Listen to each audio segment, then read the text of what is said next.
Hi everyone, welcome back. We're going to be doing another palette ranking video, and today it's going to be on my ColourPop palettes. I didn't think I had that many of them, and then when I started putting them together I was like, okay, you definitely have enough to film a video. So we're going to start this in reverse order, of course, save the best for last, and we're going to start off with my most despised palette, which I think is going to make a lot of people sad and angry. I've actually already decluttered this palette, but because I haven't actually gotten it out of my condo yet, it's still in here, so I pulled it in for this palette ranking. And it's the ColourPop Yes Please palette. I feel like I should be ducking from fruit that's gonna be thrown at me. Yeah, the Yes Please palette sucks, man. I don't know why people like this. I have a lot of friends out there who enjoy this palette tremendously, but I can't get down with it. Looking at this color combination, I should be in love with it. I love warm, rusty reds, oranges, bright yellows, but there's something about this that just doesn't work. And I keep trying to figure out what the hell it is, and I never actually land on a reason why. But every time I've done a look with this, I've just been completely deflated with the actual look. They either look too muted or not cohesive enough, which makes no sense because this is pretty much a very tonal palette, right? It's warm. How do you screw this up? But I have repeatedly screwed up makeup looks with this palette, and when I look at these shades, I'm like, you should be pretty, and then every time I play with it, it just looks terrible. So I've already thrown this into a declutter. I think it was mentioned in one of my most recent palette declutter videos, and it's just frankly because I never use it. I think I tried it 3 different times in different looks, and it just looked awful every time, and I'm like, you know what? I'm done. I'm done. Okay, moving on to my second least favorite palette. It's the ColourPop, obviously, Ooh La La palette. And this is predominantly just because I'm not much of a pink person. Pink is not a color that I am very drawn to unless it's neon. Now, I will acknowledge the fact that most of these colors in here are very vibrant and bright, but just because I'm not much of that kind of pink person, I just don't reach for this very often. There are some beautiful shades in here, don't get me wrong. Tickled is gorgeous. It's this taupey pink bluish hue color. Sandbar is this neon pink over here that's really, really lovely. But I just don't find I reach for this palette very often because when I look at it, I'm like, okay, but it's pink, and I don't wear pink that often. There are some diversifying shades in here which make this not just a pink palette. Moonstruck is, Tickled again is a little bit more of that taupey type color, and Caddy down here is more of a purple. But the bulk of it is so predominantly pink that I don't think to use it, and therefore it's down there in terms of my favorites for sure. Okay, this next one surprised me because I should like it because I'm super into green eyeshadow. But it kind of fell flat for me. So it's the Just My Luck palette. I was really interested in the whole St. Patrick's Day theme of it because it came out around some St. Patrick's Day a few years ago. And the color scheme, when you look at it, is really quite pretty. I like the variety of tones in here. I really like this super bright chartreusey green in the middle called Mary Jane. I like that there's a whole plethora of matte shades down here as well as some more lighter tone transition colors.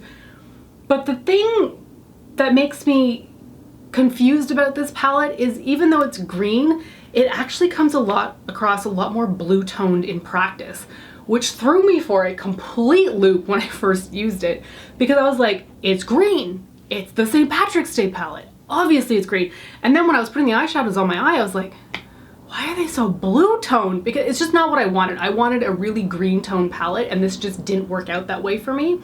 If I had gone into it thinking something other than green, I would have been perfectly fine. But because it had those other tones in there, I was just like, but where's my green? So in essence, there's nothing fundamentally wrong with the shadows in here. The colors are really good. They blend very nicely. It's a good selection. It just wasn't green enough. Which again, I know it sounds ridiculous. When you're just looking at this palette, you're like, well, obviously, Shell, this is green. What is wrong with you? But in practice, they just came across way too blue, and that annoyed me. I still like using it. It's a great palette to use. Just don't go into it thinking that you're gonna get a green look. It's definitely gonna have more of a blue tinge to it. Okay, the next palette I'm going to mention is the Main Squeeze palette. And so as you'll notice, I pretty much have all of the rainbow of these 9-pan palettes because I really like me a monochromatic eyeshadow look. So these don't get knocked down in terms of being very monochrome because I'm super into that. They usually get knocked down the list when I just find it's not as cohesive as I was intending to use, or like the color selection just ended up being like not the color that I thought it was gonna be, like with this sucker. So, Main Squeeze palette. I was super excited when this came out because at the time they didn't have a red palette. I was like, when are they gonna put out a red palette? Like I really need to complete my red or my rainbow of colors in here, and I need that red palette. So they launched this and I jumped on it. I ordered it right away, and honestly, it's lovely. I think this is the point in the collection where things are basically just all awesome, but it got hard to rank in terms of which I liked least. So I think this is a little bit down the list because I haven't used it as much as the other palettes that I'm going to be mentioning after I talk about this one.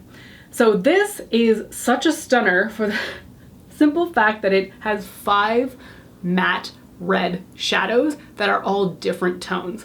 That makes me so freaking happy. From Froze here, which is a little bit more of a pink, Like It's Hot, which is a very bright red, Seed Money, which is a bit more of a muted red for sure, as well as Big Gulp, it's more of a coral red, and then you've got red bottoms here, which makes me really happy. I really appreciate when they throw in a deeper, darker, monochromatic color. The shimmers are nice, but they're not really what draws me to this palette for sure. The one in here that I was so surprised with how much I really liked was Juicy Fruit, which is kind of, it's a more of a golden tone shadow with a hint of red to it. It's not duochrome in essence, but it does really play off nicely off the other red colors. So putting together looks with this is really fun. You're just gonna get like a super blown out sort of red look, which I really enjoy. I have reached for this one quite a bit, but I haven't reached for it as much as the other ones that I'm going to be mentioning, with the sole exception of one in there. So yeah, this is a good one, very red, which is very my aesthetic, which is kind of funny actually that I didn't put it higher up the list, but yeah, it sort of falls like midway between all my palettes. Okay, here's one I've only used twice, but I have to talk about it because it is so lovely. It's the At Forest Sight palette that came out in collaboration with RawBeautyKristi. This is just lovely. There's so many things about this palette that I just enjoy. First of all, I'm a sucker for cardboard packaging. I'm a sucker for slim cardboard packaging. I like the shape of these palettes and I like how compact and cohesive they are, but I hate that they're plastic. I really, really wish that they were cardboard. That would make me so much happier. But this one is cardboard. So inside this palette, you've got a range of shadows that are not only warm, but also cool toned. And this doesn't happen too often in palettes. I feel like a creator will put something together that's either strictly cool tone with a pop of warmth or warm tone with a pop of cool. And usually that doesn't work because you're not giving enough shadows in either the warm or the cool side of things to sort of work together. This one somehow just plays that line between having enough cool tone shades and having enough warm tone shades, and they all just work together. So that really makes me happy about this palette, plus the fact that there's so many more mattes than there are shimmers. I'm very drawn to mattes. I mentioned that in a lot of videos. Shimmers aren't really what get me going. It's more the mattes. And there's so many freaking mattes in here. There's 1, 2, 3, 4, 5, 6, 7, 8, 9. 9 out of the 12 shadows in here are matte, which is just so delightful. And I'm just really taken by this palette. I like the inspiration, which was like mushrooms and then like, I believe the Pacific Northwest, just like greenery and all that kind of stuff. So this one really came together for me. I've only used it twice. I am wearing it today. And that's just simply because I'm in quarantine and I'm not wearing makeup that often. If I was going to the office regularly, I definitely would have dug into this a lot more because there would be a lot of potential looks out of this thing. So really happy with that, and just like the overall color layout really pleases me. Okay, next up is the purple palette, which is the It's My Pleasure palette. Now, it's called the purple palette in my eyes because it's purple outer packaging, but in practice, the shades in here actually are not just purple. They've got purple leaning edges, but there's like pinks in here. There's this crazy taupe one down here called Mr. Sandman. It's taupe purple and it's just absolutely freaking beautiful. Earthshine is another one of those transformative colors. And this palette is just a lot of fun to play with because there's a lot of variety in here. again, it's the purple palette, but there's more taupey shades, there's more pinky shades, and there's a lot of purple as well. But there's something about this that is, I think, a little less monochromatic compared to the rest of the monochrome type palettes. That gives you a little bit more variety with this one. So it can be quite fun to play with this because you pull out something that's not just a purple look versus like that red palette for sure. Anything you do with that is going to be a red eyeshadow look, which is fine. I like that. But sometimes it's nice to have a little bit more variety, and this one definitely offers you that. Okay, these next three were very difficult to choose between. So you could in essence say that they're all rated the same, but because I had to list them in some sort of order, this is the order that I've chosen. Orange You Glad. So good. So good. This palette is just bright and vibrant and juicy. The orange matte colors are freaking phenomenal. Mimosa Mommy here, oh my god. Oh my god, it's just like neon and like a bright, juicy, fluorescent orange. It's not truly fluorescent, so keep that in mind, but it's just so freaking bright. Sunkissed over here, another beautifully bright shade. Absolutely stunning to use. The shimmers in here are very similar, I will say, like Tangerine Dreams and Squeeze Me are very similar. They look almost no different on the eye, but they are beautiful to play with. And the color that just like steals my heart in here, and I know not everybody's gonna agree with me because a lot of people don't like pressed glitter, but I'm in freaking love with Clementine here. That is a gold orange saturated glitter that looks so freaking pretty. I tend to put it on the inner corner of my eye, and I'm always so happy with that look because it's so reflective, and I keep saying the word juicy, but it is a juicy looking color. It's just vibrant and it makes me smile so freaking much. That color, like just looking at it now, is doing things for me. Like this palette is a really good one. Oh, I need to play with this again. Have I used it recently? I don't think I've used it in a Get Ready With Me. I don't think. I'm gonna look that up, and that might be pulling that one out next week. Okay, this next one is the yellow palette. It's the Honey palette. And you know, it's funny, there's not a lot of variety in this palette, and it's fairly pale overall. Your deepest shade is Buzzkill over here, but let's get real, that's pale. It's medium at best, but it still comes across very pale. The reason it's so high up on my list is because I didn't know what I was missing in yellow eyeshadow until I used this palette, and yellow eyeshadow somehow just works. Like, I love it on me. It's very pale overall. It's vibrant, but it's more of a subdued look than what I normally go for. I'm very typical in the sense that I like a pale lid color, a deeper outer corner color, and I pretty much do that across the board with every single palette that I'm doing.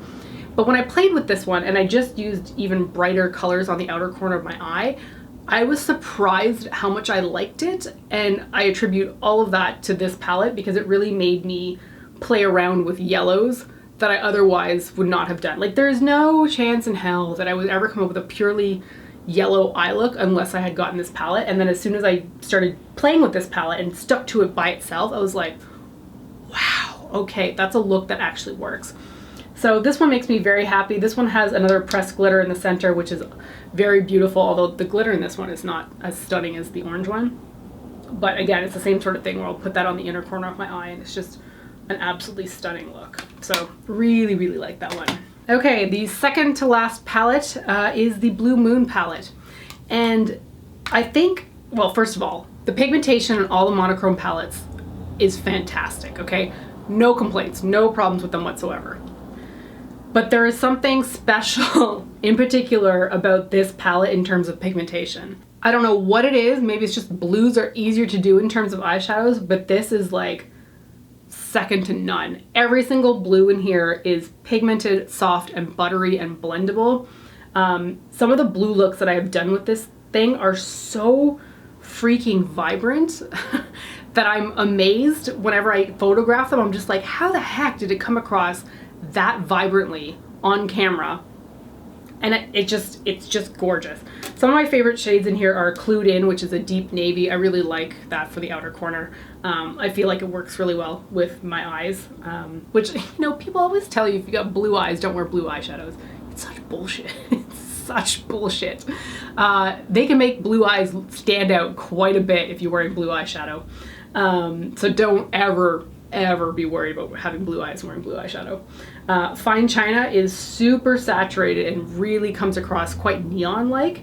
And then Lumi up here, this is one of those duochrome type colors. It looks kind of like white in the pan, but when you catch it at an angle, it has that blue shift to it. Stunning. And then Billie Jean here is another one of those kind of like steel gray with a blue edge to it. Just like there's nothing wrong with this palette. Tide Pool's amazing too. Like every shadow in this thing is stunning. And I waited to buy this one too because I was like, I've got a ton of blue eyeshadow. Do I really need more? Yes. Yes, I do. And I need it in this palette because this is stunning. Okay, last palette. And if you're not new around here, you know exactly what palette this is. ColourPop Chasing Rainbows. It's just so wonderful. This palette can do no wrong. This came out for the holidays a few years ago now. It was limited edition, but it did hang around for quite a while. Like it was available for, I feel like, a good 6 months. And then they finally removed it, probably because they ran out of stock. They have never done a palette that has been this enticing to me. I took this, I've told this story before, so this might be repetition for a few people. I took this with me on vacation to England and Ireland 2 years ago now, I believe. And I used it for those 10 days straight. Loved it. Every single look out of it was phenomenal. I came back home and continued using this palette for another week. That's how much I liked it. I didn't get bored of it. I wanted to use it even more as soon as I got home. And that's pretty rare for me because with the amount of palettes that I have in my collection, I usually like to spread my love around and make sure that I'm playing with everything. But with this, I just couldn't get enough of it. There's something about the overall aesthetic of this palette that really drew me in. First of all, I'm a sucker for rainbows. So chasing rainbows feels like, you know, my mantra almost. So Chasing Rainbows was appealing in terms of a name. The color layout is very like monochromatic in the sense that they like it just looks like a good hue from side to side. I will say, of course, it doesn't have the full rainbow in here. You don't have a red, you don't have a green, but it's more of like a dreamscape rainbow, I guess is how I would describe it. It's more like airy and lighthearted, and I mean even the slogan up here says keep your head in the clouds. It's just a little bit more dreamy in terms of a rainbow. And every time I use this, I'm so happy.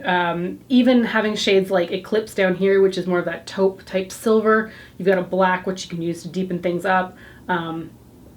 Seriously, I mean, I could go on about this palette for ages. And I have done in other videos, like in like your top 5 palettes or favorite palettes in your collection. Like this thing always comes up because I just can't get enough of it. The only flaw in this palette in my eyes is having these two browns over here. One's called Feeling It, the other one's called Realness, and honestly they just don't get touched that much because you don't need them. With this palette you really don't need any natural type colors. Like just get rid of the browns. That would have been like made it flawless. But I have used them, so I have to say they have been, you know, they've served their purpose in the sense that they haven't gone completely untouched.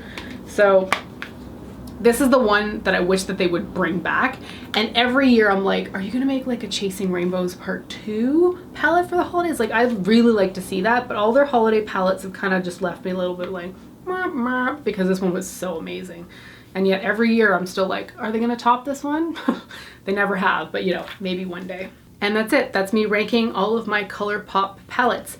They haven't really put out anything lately that I've been super into, but I do keep checking in on them because they do tend to have quite interesting color combinations. Like I like the monochromatic stuff for sure, but the stuff like the RawBeautyKristi palette and the Chasing Rainbows palette, like I'd like to see more like that, like variety. But yeah, so far I've seen a lot of neutral stuff lately, but nothing that's really grabbed my attention. Anyway, that's my ranking of my ColourPop palettes. I hope you enjoyed. Thanks so much for watching, and I'll see you next time. Bye.